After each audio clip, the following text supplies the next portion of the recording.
This is Reality Dog Training. Subscribe and click the bell so you never miss an episode. Sometimes I feel like I'm totally losing my grip on training Chop. He hasn't even been here a week and he's already jumped off the freaking balcony. He doesn't even know how to stay yet, and from what I've seen, he gets way too excited to manage when he sees other dogs in public. It's never too late. I feel like today is the day that we're really gonna get started training him. Stay really is a life-saving skill that all dogs must know. One of the ways that I love training Stay is by teaching a dog how to stay at a doorway. Do you know how we're always saying, though, that you should make training your dog something new as easy as possible? Let me show you what I mean by that. This is a great example of how you can make training very easy for your dog. So, yes, good. I love how he's holding the sit. That's what I'm doing. I'm not just gonna open the door. He's very used to anticipating. I mean, if I just open the door, you can see he walks right out of the door. Maybe just jiggle it like that. Yes. So now the moment of truth. I'm going to just crack the door here. Yes. Did you see how he started to smell the air as I opened it? I didn't want to continue to have that temptation, so I caught him succeeding and rewarded, rather than setting him up to fail and then correct. I want to see if I can get this door opened a little wider and keep it open for longer in order to make his stay more reliable with this temptation. Oh, see, I pushed him to failure there. Come here. And what did I do? I was able to close the door to prevent him from getting through, so I had to fall back on management there by closing the door, which isn't ideal. Ideally, you don't want your dog breaking at all, but reality happens. Good. Here, stay. Good. I'm gonna teach him the word stay. And also, I want him to hold his sit, so I don't think there's any harm in teaching him the word stay and also teaching him that sit means hold his stay until you release him from it. Here. Yes. Stay. Good man. I also want him to understand the hand signal, so I'll accompany a hand signal here. Here. Yes. Since I'm going for duration here, I'm gonna go ahead and reward periodically, but not releasing him. Since he's picking this up so well right now, I think I'm gonna throw some small curveballs at him right now, like asking him to leave a piece of his meal alone as I drop it in front of him. So now I'm able to get his attention with an open door, which is a pretty significant distraction, and while dropping a treat. So we've got two distractions now. The whole purpose of this is to teach him to use his brain in new ways so that hopefully he'll be able to draw upon this in real life situations later. I'm sure there's no problems with those plans at all.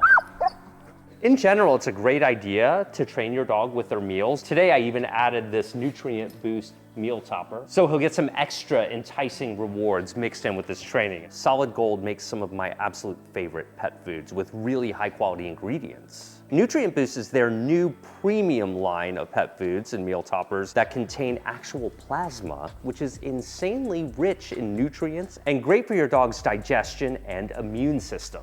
Our viewers can get 30% off select Solid Gold products. I'm gonna have a link in the description. And that is a really good looking stay. I don't wanna lose him. Here, Chop. Okay, let's go. So, pretty good there. You see how we broke stay down into stay for a short period of time at first, and then stay with some minor distractions here towards the end. We still do need to teach him stay when we walk away, but that's a different lesson. But that really is the point. That's why we started off making the exercise so easy. So that's a great example of how you can start small and very quickly, but very progressively, make it more challenging to your dog until they're just staying at a wide open door where they're used to going out of it. It's very obvious to me that Chop needs a lot of experience taking direction from me in an outdoor setting before we go into public again. There's no doubt Chop has a very high IQ for a dog. I mean, he is smart. But in terms of generalizing these skills we're teaching him, that means paying attention to me in a broad variety of settings, he's far from accomplishing that.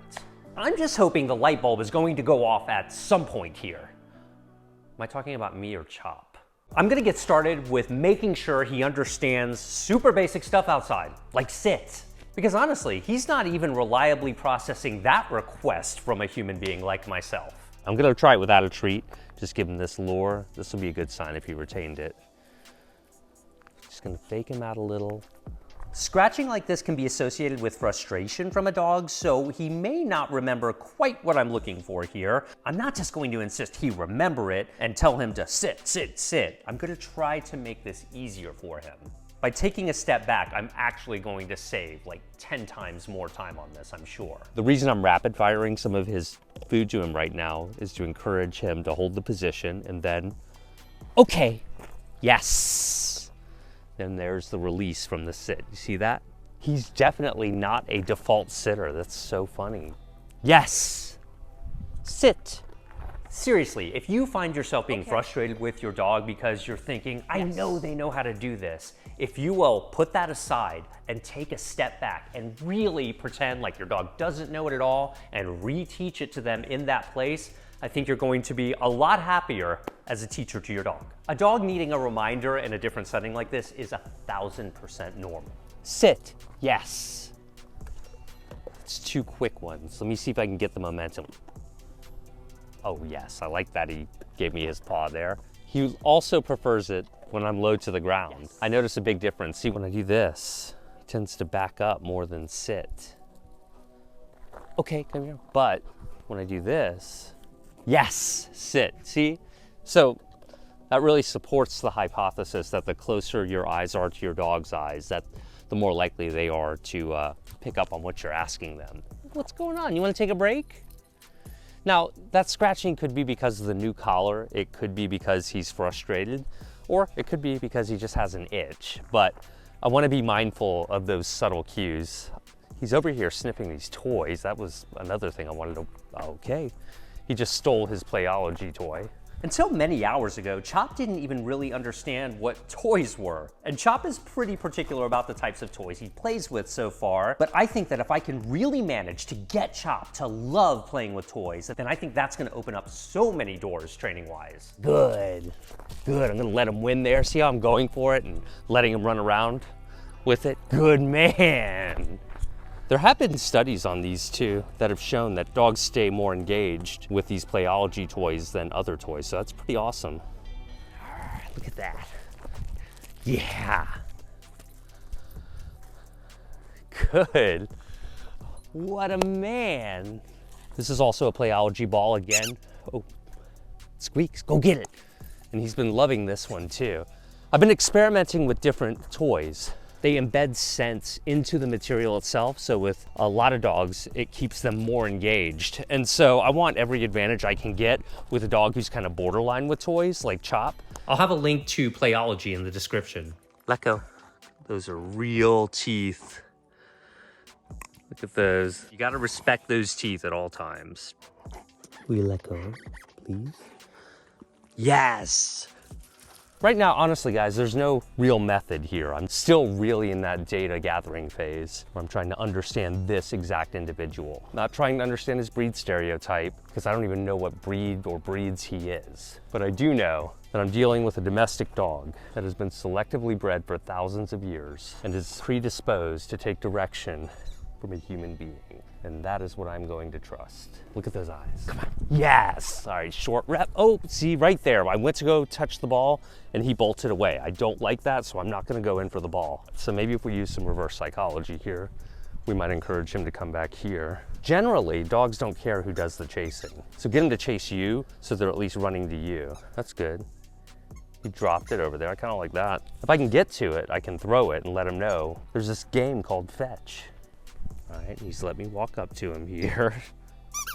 Good, and so to communicate with him that I'm not trying to take it away, I want to immediately, come on, let's go. Give it back to him so he knows I'll play. Look what I can, look at that, guys. Yes. If we could get this boy fetching, let me tell you what. That would give me so many options in terms of exercising him. Sorry for the bad camera work. Thumbs up for Bree if you think her camera work is better than mine. Good man. Yes. Look at that. Nice run. Look at that energy getting out of him. So Sorry about the dead grass. We're going to improve this over time. Yes! So I really also want him to understand yes means he's getting something great. Good man. Nice. Yes! And that something great is that ball. Good man. Good boy. I'm gonna get low to be inviting. See how he's coming near me now? He's not running with it. What's great about playing with your dogs too is that there are lots of different brain chemicals that come out. I mean, we know with humans, for example, that we feel better after exercise. And I find that training dogs post-exercise can be helpful. I feel like I'm in a Stephen King movie all the time up here. So I accidentally threw his ball over the fence. The one time I go to get the ball, I know I'm gonna come face to face with a black or brown bear. I like to make sure it works. Yep, it works. I probably should hold my breath though and go this way. You know, I'm not being dramatic. If I haven't updated you lately, we do live basically in a bear preserve in the mountains. And I've seen enough now to know that they just disappear in that brush, so they could be absolutely anywhere. But I mean, generally they leave you alone. You just want to be prepared. I mean, they're not trying to hurt you. All right, back to work. I used to be scared of alligators in New Orleans. Now I think they're basically nothing. And this ball, I'm gonna keep it very special. Whoa. Okay, he just totally stole that from me. No. So I want to keep that as a currency right there because he's really into it. So I need to make him earn it or make sure I'm doing only supervised play with it. Good man. All right, all done. Chop is still learning better social skills with other dogs. And one of my side goals with this project is to get my own dog, Inertia, extra comfortable around larger, more exuberant dogs like Chop. And as we reviewed in episode 1 and in Inertia's series, bigger dogs sometimes appear to cause Inertia stress. And something is telling me that Chop may be the key to helping Inertia work through this. For now, my plan is to give Inertia and Chop some playtime every day together, some good social interaction, so that hopefully they can build a good relationship together. I mean, as long as everything's going well. Last time they played, he got a little too rough, and I had to break it up. I mean, they were just playing, but he's big, and I don't know that he understands how big he is. Play is really the language of many dogs, especially younger dogs. I mean, this is how dogs very naturally interact with each other and how they express themselves and how they get to know each other. I'm really thrilled that Inertia is being so polite here. Inertia is really trying to get Chop to play a little more rough, but she's also not being so overbearing by touching him and trying to tackle him. She's really respecting his space. She's just too quick for him. He may be big, he may be strong, but agile he is not by comparison. He's also, no, we don't do that. No mounting, sir. I'm gonna discourage that mounting. Ooh. Here's a shift in Inertia's body language. It's clear to me, because I know her, that she needs a break. So I'm going to intervene. Hey, easy. Easy. I probably should have separated them a little bit quicker, but in my view, that was a very measured correction from Inertia towards Chop. I think she was being very reasonable. And Chop definitely took the hint pretty well. Oh, now look here. Inertia does look a little unsure. And so there Inertia goes. I think Inertia and Chop are really starting to build some trust with one another. I'm proud of Inertia, and I love that she feels comfortable playing this rough with Chop. In the past, play like this with a dog like Chop might have been too much for her. He went a little too far there, but he does seem to be taking Inertia's cue pretty well. So I'm gonna make the judgment call to hold back, and I'm gonna see how they do for a second. And it looks like Chop is trying for some verbal communication. I wonder if that's gonna work. And it's always worth saying here, not all dogs need to play with other dogs. Some dogs really don't enjoy being around other dogs. And so if Inertia, to me, was the type of dog that just didn't enjoy being around Chop, I would not insist that she do this. And I've seen her quality of life go up when she does engage in vigorous play with other dogs in the past. So I want to make sure that I give her the option to do that as much as she wants it. This is awesome. Look at how Chop is trying to get Inertia to chase him instead. Reciprocal play like this, where dogs take turns chasing and being chased, is a really fantastic sign, especially with one-on-one dog play. And Inertia doesn't care who chases who as long as she's playing chase of some kind. So I want them to continue to play as vigorously as they feel comfortable playing together. So I'm letting them escalate a little bit here as long as all the behavior appears to be playful. All right, easy enough. No more. Whoops, Inertia got a little bit irritated there. And again, that's why I'm right here. That's why I'm supervising, to make sure that I can separate them, give them a break, and reevaluate. So I'm gonna secure Chop by his collar because he doesn't know what stay or stop playing means. And I'm gonna have Inertia lie down and relax for a second. Both dogs shake off. This is a good sign. It looks like neither one is overly stressed. They're just shaking it off. Can't be too rough now. Inertia's sensitive. This is where I think we should stop. Plus, I still have a lot to do with Chop one-on-one, and I want to get out into the real world. It's a nice, wet, cool day, which I like for dog training, at least the cool part. Nice.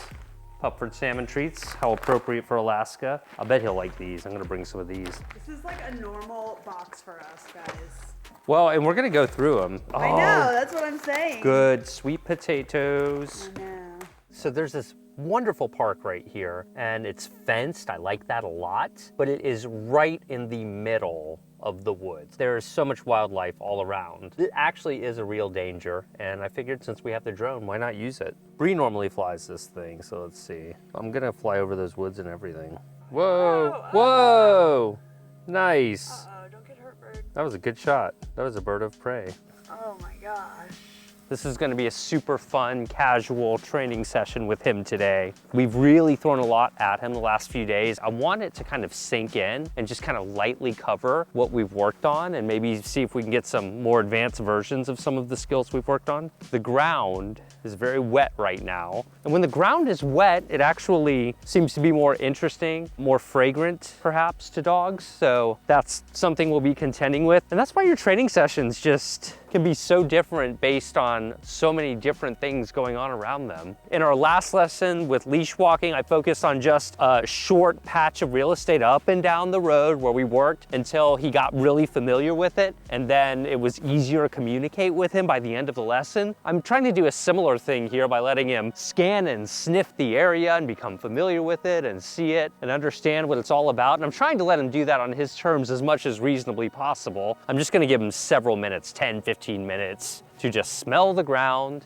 Smelling is a dog's strongest sense, so letting them explore through their nose is really critical. And so I'm really testing to see how willing he is to stay near me when he's in a brand new place. Good man, I like that. Good man, yes.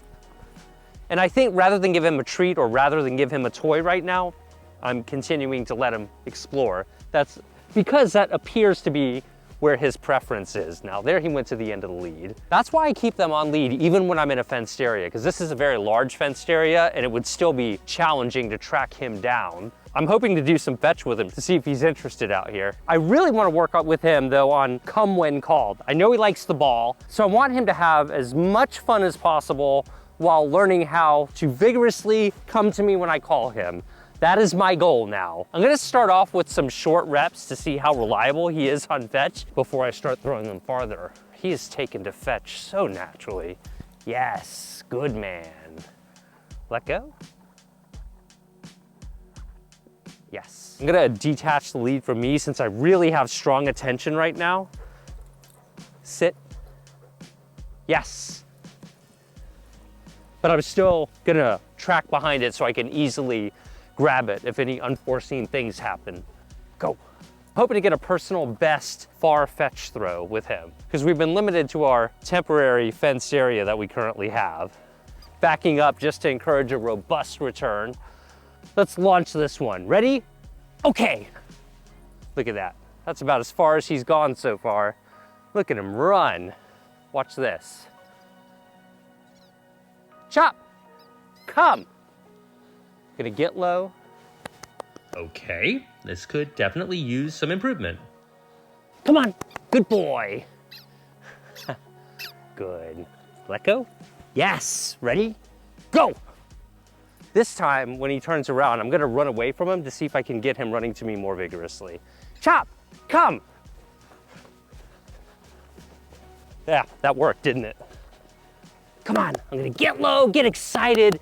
Good man, immediately, yes. Oops. And let him go right back to it, because that's what he wants. Before I totally wear him out, I want to use some of this energy towards training. So one thing I want to do is get him following me backwards like this. You can see how he's super motivated by the ball. Yes. Gonna periodically toss it a few feet. Come on. Come on, Chop. Throughout training sessions like this, I like to stay flexible and see where Chop takes me. See right there, that's why we have a lead. He started to back away. I'm just going straight for the lead. If he's feeling fetch, I'll use it to teach him come when called. But if he's feeling heel or back up, we'll do that for a bit too. You know what? Let's shift gears and go into back up for a minute. That's on my list of things to teach him. And he struggled with this since I first introduced it, but it's time to take advantage of the fact. That's a nice little skill for a dog to have. Yes. What I'm doing is I'm just rewarding for him taking 1 or 2 steps backwards. Back up, yes. Good man.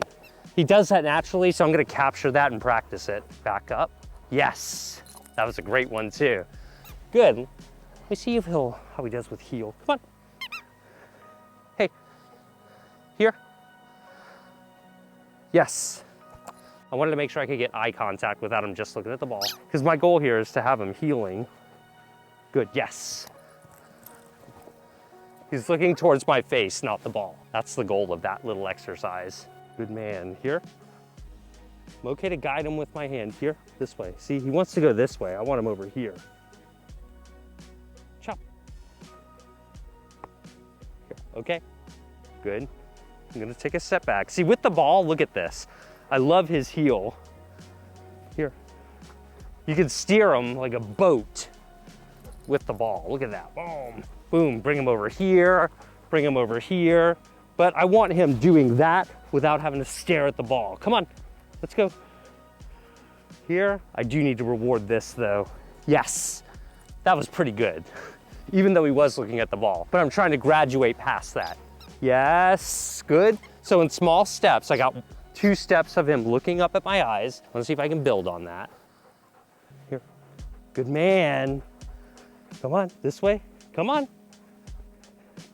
You're sticking with me, guys. Look at this. One more. Can I get a turn in? Come on. Look at me.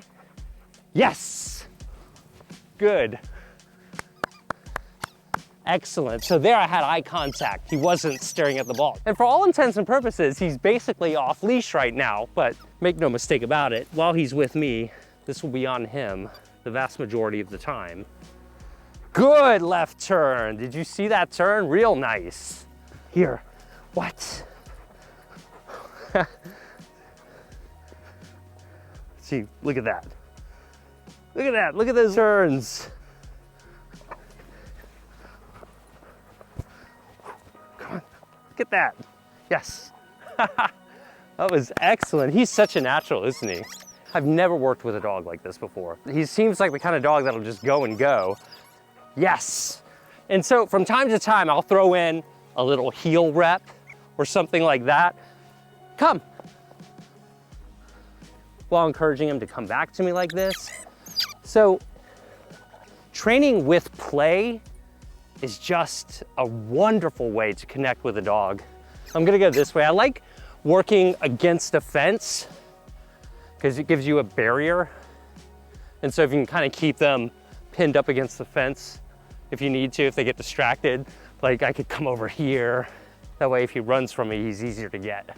One thing that we really have not made a lot of progress on yet is teaching him how to chill out in the main living area. Today he's gotten the most exercise he's gotten of any day that he's been with me. And so I think this is gonna be a really good opportunity to make some progress on house training him, showing him how to exist in the house without wandering around and lifting up his leg or getting into things and jumping on the counters. He's had several days with us now. I feel like he's starting to understand this communication a little bit. So I think it's more reasonable to ask him to behave a little bit better while inside the house, because until this dog got to me, he's never spent any significant time inside. You know, upon getting home, he's a little excited here.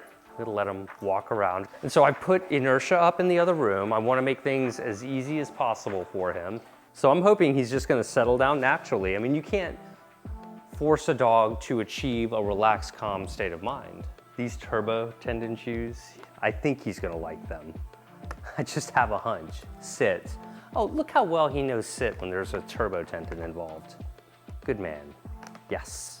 Okay. So I'm gonna let him just do what he will with that. He's like most dogs, gonna find a spot to lie down in and enjoy it.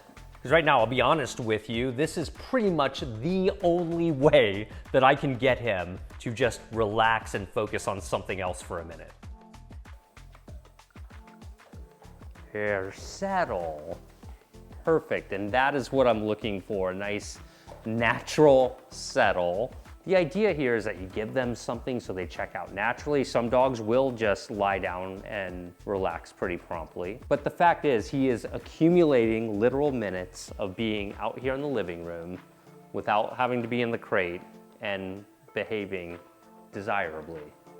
That's my only goal here. Chop is loving these long-lasting natural chews. These are probably the single greatest dog training hack when you're trying to get a dog to settle down and be preoccupied for a little while after you've done your training and exercise with them, of course. I'm gonna have links to these chews in the description. The way that I go about teaching a dog to settle on cue is just by catching them performing behavior just like this, where they're in their own world, they're enjoying themselves, they're relaxed. Good man. Hey, let's settle. I would go up and pet him, but I'm not so sure he might not nip at me. When he first came to us, he snapped at Inertia when she got near the bone. I'm gonna try and be a little safe here. Let's see what happens if I drop these treats. Hey, what's this? Okay, so far he values that turbo tendon more than the treats I'm throwing at him, which I understand. I'm also watching his body language. I'm not seeing him stiffen up or anything, and it's not really ever advisable to go in and take a chew from your dog like this. We want to really be cautious in how we teach them. Nope. You can see he really wants that. Talk about a dog who loves a turbo tendon. Even with a huge dog like Chop, these last a really long time. I'm gonna trade him a little bit of fresh salmon, and that'll help him learn that when people come to take something he values, that he'll get something better sometimes. Chop has been doing really well with his crate when we leave him for short periods so far. We're out at dinner. Oh, it looks like he's sleeping. He's doing amazing. Yep. See? Yep, he's passed out. Good boy. I'm really proud of him. I hope that he's gonna be good when we watch our movie though. That's interesting. Japanese beer, huh? No, I think it's Belgian. Oh, okay. I just like the orange. Uh-oh. I accidentally pressed it just now. I did not mean to. Ah. There it goes. Well, let's see if he chills out. I was hoping to let him sleep, but that is one of the cool things about the Furbo camera, though. You can just toss them a treat right from your phone. He went back to sleep, so. Scallops, huh? Yeah. Fancy. It's called a volcano something. We're about to watch Karate Kid Part 3 because that's what I watch to get pumped up about training dogs.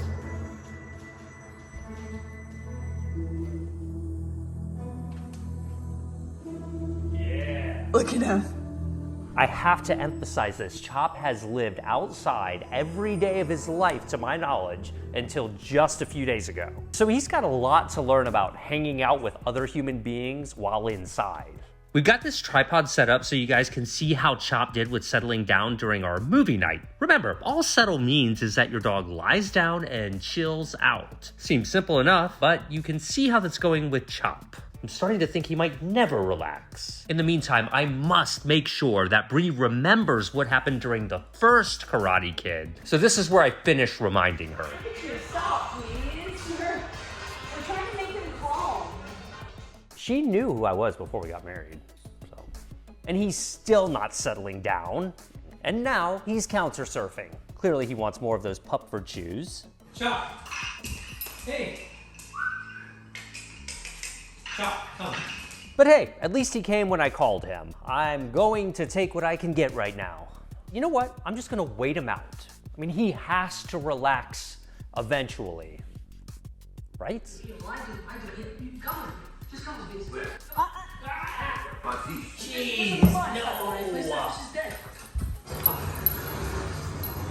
Fail.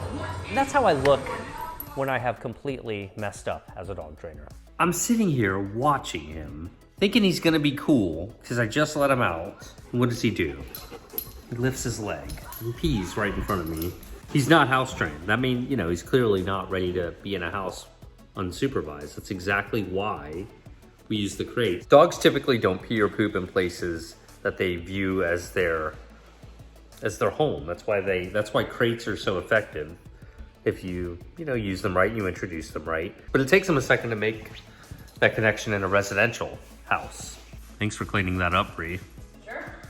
She's amazing in so many ways. So we'll keep him on leash, but he has yet to settle down in the house today. We've attempted now 2 training sessions and can't get him to just relax and lie down. I have to think if we wait long enough, he will have to. Okay, nobody breathe. I think it's happening. And just like that, Chop is one of us. Welcome to residential life, buddy. Now I just have to teach him how to not pee everywhere when he's in here, keep him and Inertia feeling wonderful about their friendship, and teach him how to control himself when he sees dogs in public. How many more episodes do we have to do this? This is reality dog training. Check out Solid Gold Products, Pupford's amazing chews and treats, and Playology's innovative toys. Subscribe to this channel and follow us on Instagram and TikTok. Get both of my books too. I'll have the links in the description below.